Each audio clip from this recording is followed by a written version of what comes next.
السلام عليكم. معاكم دكتور عبير العشري ريليشن شيب كوتش. أهلنا علمونا إن البنت نورة البيت. البنت هي دلوعة أبوها وحبيبة أمها. أهلنا علمونا وربونا إن البنت نخرجها وما نبيتهاش أبدا زعلانة، وما ينفعش نزعق لها، وما ينفعش نقسى عليها. لا بالعكس، لازم تبقى شبعانة، شبعانة دلع، شبعانة حنية. أهلنا علمونا وربونا إن لما يبقى في أخ للبنت يخرج معاها لو هي رايحة حتة بعيدة ولا حاجة عشان يخلي باله منها ويجيب لها طلباتها إن أمكن، وينزل يساعدها في أي حاجة. لو في حاجة تقيلة الراجل هو اللي يشيلها، لو في طلبات من الشارع الراجل هو اللي يجيبها. أهلنا علمونا وربونا إن البنت وردة يتحافظ عليها، تخلي البيت شكله جميل، ويعني تنشر السعادة للي حواليها، لكن في نفس الوقت يتحافظ عليها، يتحوض عليها، تتحضن، تتسقي. أهلنا علمونا وربونا إن الأخ سند وظهر، هو اللي يخلي باله على أخته، مش يزعق لها. ما ينفعش يزعق لها ليه؟ علشان هو راجل وهي بنت. الراجل ما يزعقش البنت، عيب، ما يصحش.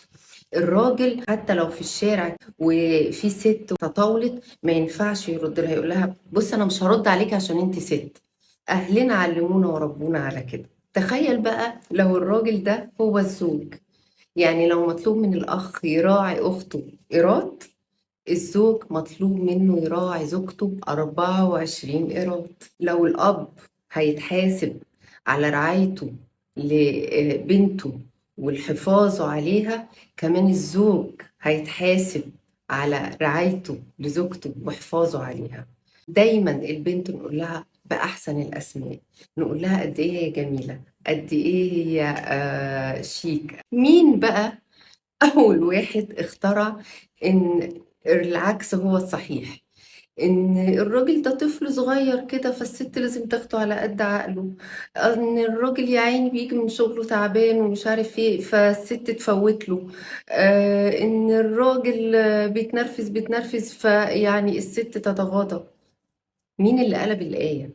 مين اللي عكس؟ مين اللي خلى الست هي القوامة وهي اللي المفروض تبقى عاقلة كده وحكيمة وتشيل وتشيل وتشيل لغاية ما تمرض وتقع؟